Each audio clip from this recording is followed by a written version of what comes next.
Hey superstars, welcome to the Get Rich Without Being a Bitch podcast, and I am your host Vanessa for this journey. We're going to be challenging some stereotypes, shattering glass ceilings, really looking at what it takes to live richly and to design a business that's going to support the life that you really want to be living. I'm going to be sharing lots of tips, tools, and strategies along the way, and I can't wait for you to join me on this journey. Hey superstars, welcome back to another episode of Get Rich Without Being a Bitch. We are back with our listeners today and some questions. And I have a great question that's come in from Kim. Probably one of the top questions actually that comes in from clients, prospects, and other women. When do I know how to raise my prices, and how do I overcome my hesitation to do so? And what number do I raise them to? Wow, so there's a lot in there. I kind of want to give you some tidbits around this today because there's a lot of mindset in this question. There's strategy, there's knowing your numbers. So let's just back up for 1 minute. I want to give you a little bit of context as well. If you have got 100% of your prospects or close to 100% of your prospects saying yes to your services, that is a great indicator that it is time to raise your prices and raise your fees. Okay. I have had women say to me that they don't want to have the conversations where they're risking rejection and hearing the no's, and they're actually consciously keeping their prices, right, locked in, because they're just so fearful of hearing the no. But it's really healthy to hear some no's, right? Not everybody is your ideal champagne client. You're not here to be working with everybody. And again, like on that pricing place as well, if we're getting 100%, it's a really good indicator. If you haven't raised your prices or your fees for a long time, again, that's a really good indicator. So let's start to break this down though as well. And I want to address some of the mindset and the resistance that comes up. Very, very commonly I hear, but what if people won't pay that? What if people can't afford that? What if they think I'm being greedy? What might my peers say? If I'm raising my fees, this means I'm actually higher than my peers are, and they're going to judge me, right? So there's all of these things that come up. What if I price myself out of the market? That one's always an interesting one, because it's as if this market is a known entity, and really it's not. It's just a saying that people say in business. What if I price myself out of the market? Well, which market?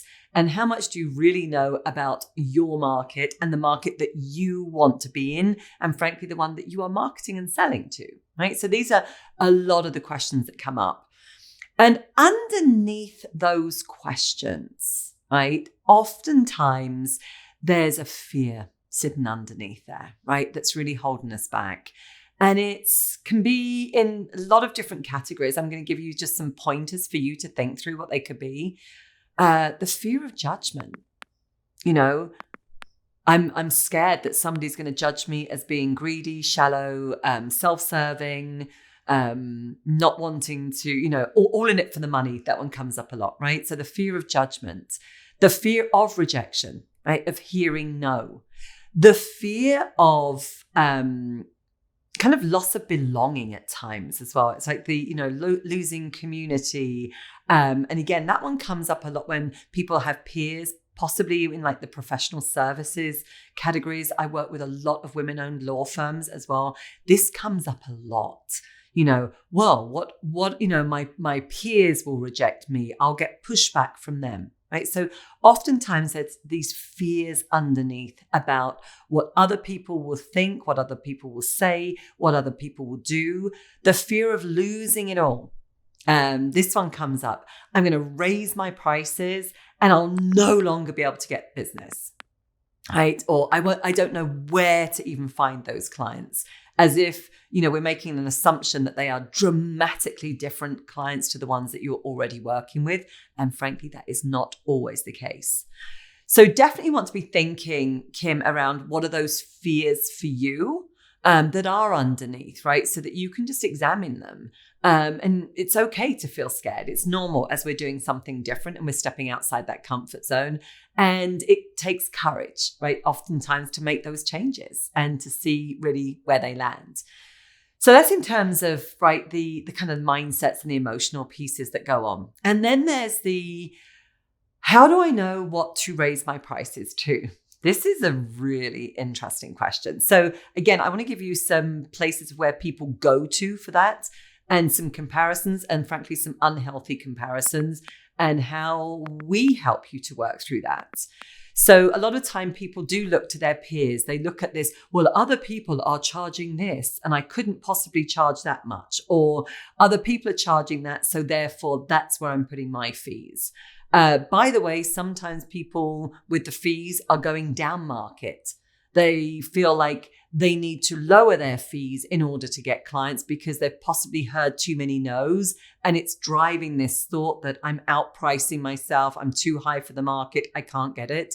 And it is incredibly rare that when people lower their prices, they are getting the clients that they want. Often the opposite is true, right? Sometimes you can't, there's no low price that you could actually offer to the wrong clients. In our world, we call them beer clients. It doesn't matter where you go. And making your pricing, making comparisons with other business is really not a healthy practice because you don't know what's behind the scenes financially in their business, right? They could be really in a mess, in a financial mess, zero profit. They're not paying themselves. They don't know their numbers. And here you are basing your pricing structure off of a peer when you know just one little piece of the pie, right? So again, this is not a good practice. So how do we, start to think about this? There are several ways. It's why raising prices is not quite as straightforward as possibly some other coaches might make it out to be. Just raise your prices and then you're done. We like to do some analysis, right? Of let's really understand where your prices are at today, your fees, because we work with professional services, so it tends to be fee structures. Have we really looked at the numbers? Do we understand what it takes to deliver our services? And do we know that our pricing is actually correct? And when I say correct, your business, let's just remember your business is designed to do two things, right? It's to add value and to make a profit. It adds value to the clients that you work with. And you have to make a profit because otherwise you're going to be becoming a burden to somebody at some point, right? You need to be making a profit so that you can invest back in your business. Your business needs to be paying you as well, right? Those are all the things that come out of those fees. You need to be paying your future self as well and making sure that you're setting yourself up for retirement. For some of you, that's going to be way off down the line. But if you're self-employed, that's going to be your responsibility. So when was the last time you actually looked at what it takes to, the costs of what it takes to deliver your services and to make sure that your fees are actually covering those costs? What does it take in time? And I want to use an example of a client that we went through this process recently with. She was really, really nervous about raising her fees. She does run a law firm, really good at what she does. She has phenomenal reviews, very loved by her clients in her community.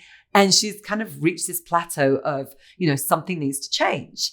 And the fundamentals that we always have to come back to when we're in that place is we have to start to look at, who are your champagne clients today, right?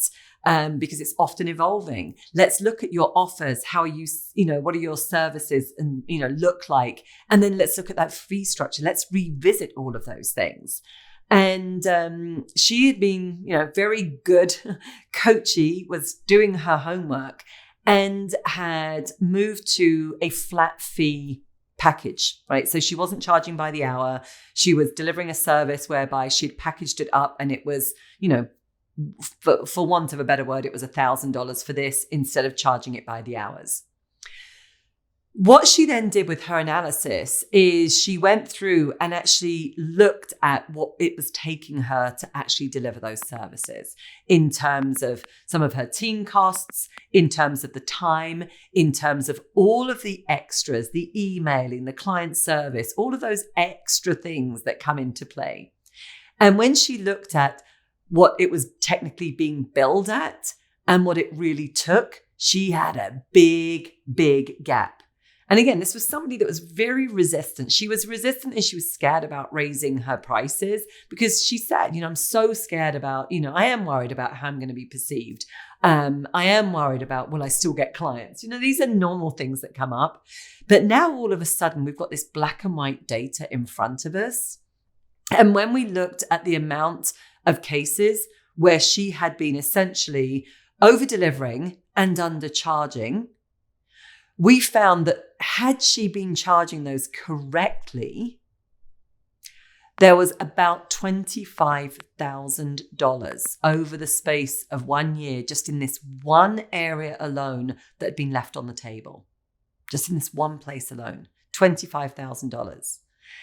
And she was, of course, I think pretty amazed, flabbergasted by it. And I was like, hey, kudos to you because you've actually gone through and done the homework now to see, like from a business perspective, what it's costing you, what it takes, the time and everything, so that you've actually got some like a correct framework now for your pricing. So for any of you listening to this, and Kim, for you as well, when was the last time you actually looked at that, right? So that you really understand what it takes to, deliver your services.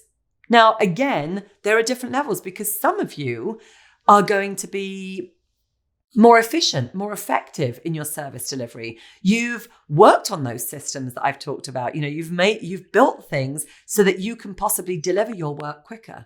So does that mean you should be undercharging? No, absolutely not. Your clients are coming to you for results.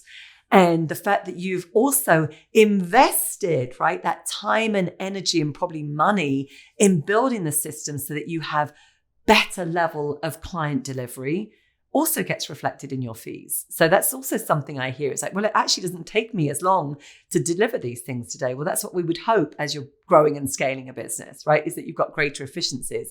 And it doesn't mean that we now are starting to do price cuts. So that's on the analytical side. But I want to give you another tool of where I go with my clients.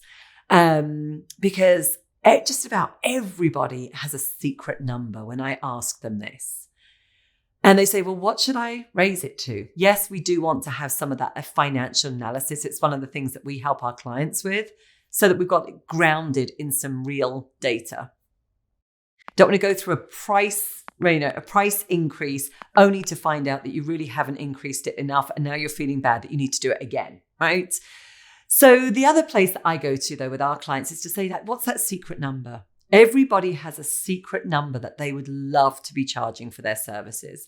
And whether that's for a package, whether it's for, a year-long program, if you're running that, whether it's for a service, or frankly, whether it's just an hourly rate, however it is that you're charging, like, what's that secret number that you really want to be charging for this? It is always more than you are currently charging, right? And then you can start to look at the gap. Well, what needs to shift here for me to feel really aligned with that? For some of you listening, it is honestly about you getting greater self-confidence and owning the value that you bring to the table and owning your experience and your expertise. Like for some of you, I really mean that. There is nothing else that you need to do but own it. And that sounds like a small thing. It's a very significant thing. For some of you, perhaps you're in a place right now where you're not happy with your fees and you're feeling a little bit resentful. Again, that's something that can normal to come up in a business because you kind of know that you're undercharging and you feel a bit resentful of delivering the services at a price. And perhaps your service delivery, your kind of what we call a premium experience is less than premium, right? It's dropped off and you've got a little bit sloppy behind the scenes. And so that has to be the place where you've got to clean up. Like, how do you start to get back to that premium level of service and create a premium experience for your clients? And then for some of you as well, with that secret number, You can make a jump to it. Some of you are going to be like, no, I just want to go for it. Like, I'm going to feel the fear. I'm going to do it once. I'm going to go for that big thing and test it. Right? Be prepared, though, to test that new number several times. It's not that we put it out there once and we hear a no and then we go, oh, it doesn't work. I can't find anybody. And now we just retract back. Or we immediately give a discount, which is something else that I hear happen a lot. We do have to test that number. And depending on where your numbers are at, one of the other things that has to be often improved is your sales process. It might be that it's not about the numbers that you're quoting, but there are some things that need to be improved inside of your sales process that means you are getting those no's because you haven't gone in deep enough into those conversations, or you are talking too much, right, in your sales consults, right? You're not really eliciting all of that feedback from your clients. So there's lots of places to go here, lots of options, lots of creativity. But again, in terms of recapping, if there were some steps, how to know when to raise fees. Again, if you're 100% yeses, that's a clear indicator. If you haven't done for a long time, that's a really clear indicator. Frankly, it is one of the quickest ways to raise revenues and to be able to pay yourself more and kind of give the ease. The quickest is typically to raise fees, and yet it's actually one of the most overlooked. Interestingly enough, there's not so many moving parts to it. And then understanding the fear factor that comes in, right? It's about stepping into courage, understanding that there are those concerns, but let's make sure that you are not projecting your concerns onto your clients. And whilst I say that, let's also make sure that you are not judging your clients. This is a message I give to mine the whole time, or not the whole time, but when it comes up, is when you assume that the person in front of you can't afford to pay you and you are making that judgment call, and then in the moment you are lowering your fees or discounting, it is frankly very disempowering to the person in front of you. It's disrespectful. It really is. Like, you're judging based on your own bias, based on what you're seeing in front. And you're basically saying, in your own mind, I just don't believe you can step up to this. And I often say that to my clients. You imagine if I'd have had those sorts of conversations with you, how disempowering it would have been. So most definitely don't go there. And then do some of that analysis. Like, start to look at your numbers so that these raising fees are grounded in real data. And then go to your secret number and make the decision. Do you want to jump to that secret number? Do you need to improve some of your operations behind the scenes, improve that client experience? And/or is that secret number going to be out there for a while and you're going to stair step it? That is something that I have done many times when I've had that secret number. I just didn't feel ready. I didn't feel ready legitimately, and/or I really didn't have the systems in place that would facilitate that. And so it was like, no, I'm going to stair step it. And those are going to be my milestones. So Kim, really hope that this has been helpful for you today. I can't wait to hear what you're taking away. And frankly, thank you for asking the question, because it is one of our most asked questions. And it is, again, a great strategy for getting ahead, getting rich without being a bitch, and being fabulously paid for the amazing work that you are doing.